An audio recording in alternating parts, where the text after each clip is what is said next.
Hi guys, मैं हेमंत प्रजापति आप सबका स्वागत करता हूँ अपने चैनल एचपी केमिस्ट्री क्लासेस में। सो गाइस, आज हम छोटे से टॉपिक जैसा कि आप हाइट ऊपर देखते हैं, परमाणु भार, एटॉमिक वेट और अणु भार, मॉलिक्यूलर वेट पर हम बात करेंगे। मैं मानता हूँ कि आपको ये बनता होगा, मैं ये भी मानता हूँ कि आपको बहुत अच्छा भी बनता होगा, बट प्रयास मेरा उन बच्चों के लिए है आज कि जिनको परमाणु भार या अणु भार निकालने में कोई प्रॉब्लम होती है। परमाणु भार में यहाँ सबसे पहले व्हाइट बोर्ड पर लिखेंगे हम, फिर उसको समझेंगे। तो लेट्स चलो हम बात करते हैं सबसे पहले परमाणु भार होते कौन कौन से। अपनी जो पेरियोडिक टेबल है उसमें जितने भी एलिमेंट्स हैं उन एलिमेंट्स में से कुछ एलिमेंट्स का एटॉमिक वेट मैं इस व्हाइट बोर्ड पर आपके लिए लिखूंगा। जैसे कि हाइड्रोजन, हाइड्रोजन का एटॉमिक वेट होता है ओनली 1, आप अच्छे जानते हैं। इसके बाद आपको पता है आपका होता है लिथियम, लिथियम का एटॉमिक वेट होता है 7। लिथियम के बाद चलिए कार्बन, कार्बन का एटॉमिक वेट होता है 12। और कार्बन में केवल उन्हीं का एटॉमिक वेट लिखूंगा जो आपके लिए अनिवार्य होगा, ठीक है। इसके बाद नाइट्रोजन, इसका एटॉमिक वेट होता है 40, ठीक। इस नाइट्रोजन के बाद आप लीजिए ऑक्सीजन, इसका होता है 16।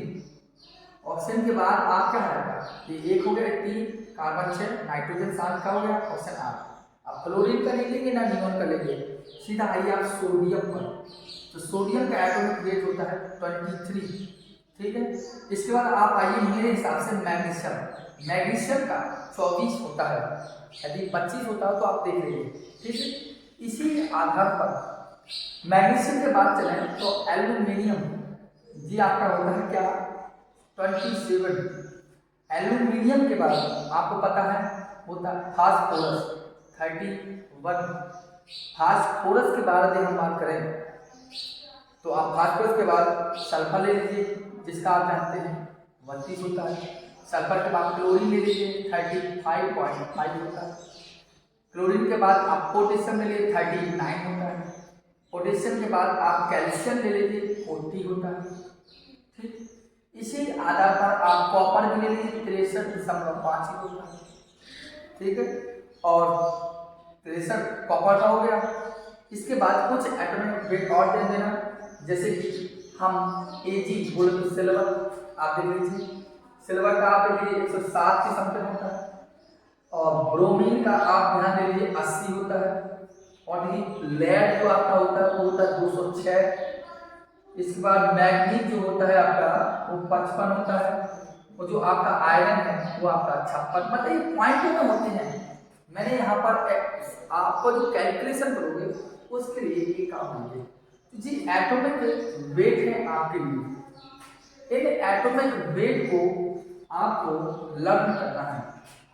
ये एलिमेंट्स परमाणु भार, तत्व परमाणु भार, तत्व परमाणु भार लेते हैं, इनको आप नोट कीजिए अच्छे से। पहले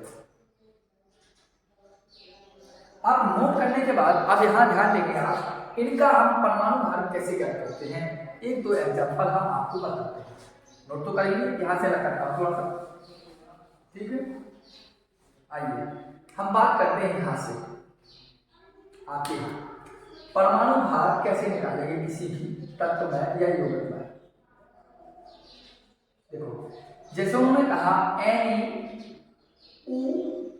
का परमाणु भार बताना है, कास्टिक सोडा या सोडियम हाइड्रोक्साइड, तो आपको कुछ नहीं करना है। जैसे कि NaOH कैसे बना होगा, आपको पता है Na जुड़ा होगा प्लस में O जुड़ा होगा प्लस में H जुड़ा होगा, तब बना क्या होगा NaOH।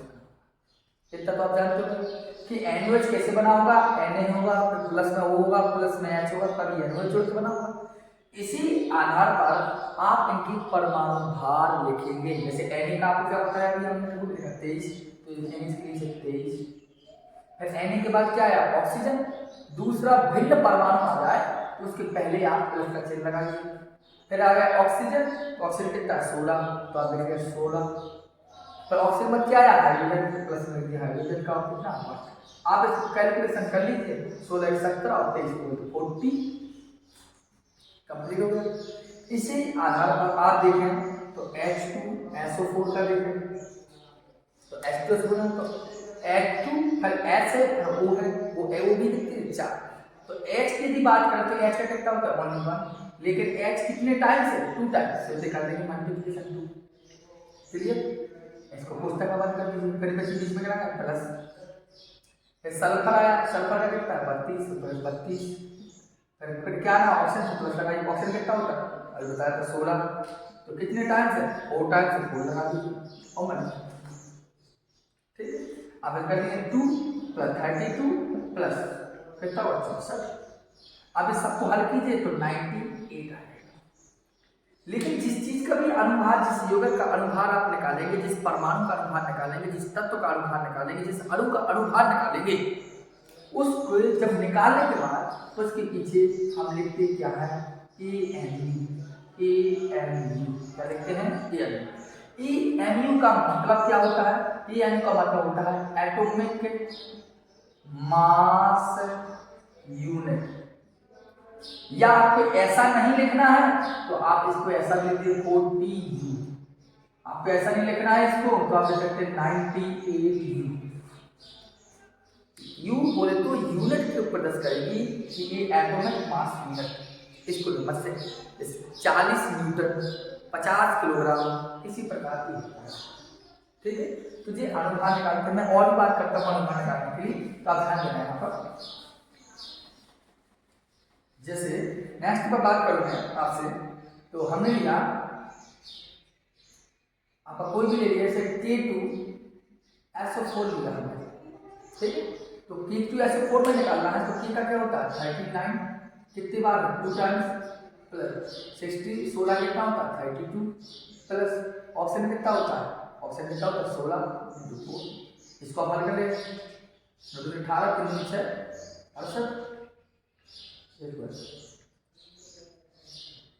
78 हुआ ना, प्लस 32 और 54, 4 2 6 8 6 14, 6 3 9 और 7 16 1 7 और बस 174, इसके पीछे 2U। इस प्रकार आप किसी के भी अनुभार ज्ञात कर सकते हैं, पर अनुभार ज्ञात करने से पहले आपको उनके परमाणु भार याद होने चाहिए।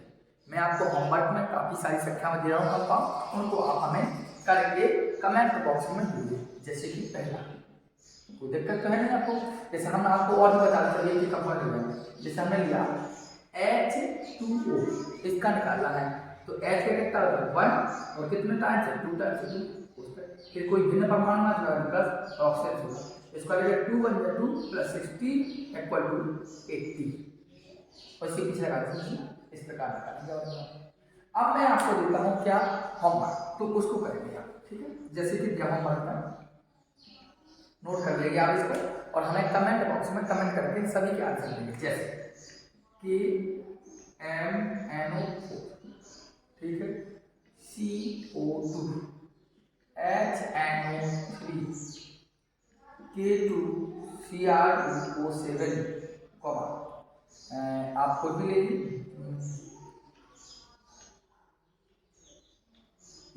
AlCl3, ठीक है, और एल्यूमिनियम सल्फेट Al2SO4 का होल थर्ड। इन सभी को मतलब मेरा यहाँ पर लेक्चर लेने का मतलब केवल यह था कि आपको परमाणु भार लिखवा दूं, परमाणु भार के साथ कुछ परमाणु भार करने बता दूं, क्योंकि बहुत ज़्यादा कमेंट आए थे कि परमाणु भार कैसे होते हैं, कैसे निकाले जाते हैं। उसी आधार पर मैंने आपको एक छोटा सा लेक्चर दिया, छोटा सा बिल्कुल। इन सभी को आप इन सबके आप परमाणु भार निकाल के हमें कमेंट बॉक्स में कमेंट करके इन सभी के आंसर बताएंगे। और फिर भी यदि समझ में नहीं आए हो तो आप हमें बताएं, क्योंकि सबसे पहले अगर आपको परमाणु भार लेते तो उन परमाणु भार को आप याद कीजिए और फिर साथ कीजिए। तो इस वीडियो को आप ज़्यादा से ज़्यादा शेयर करें, सब्सक्राइब करें और बेल आइकन अवश्य दबाएं, जिससे हमारा आपके माध्यम से सहयोग और अच्छा हो सके। धन्यवाद।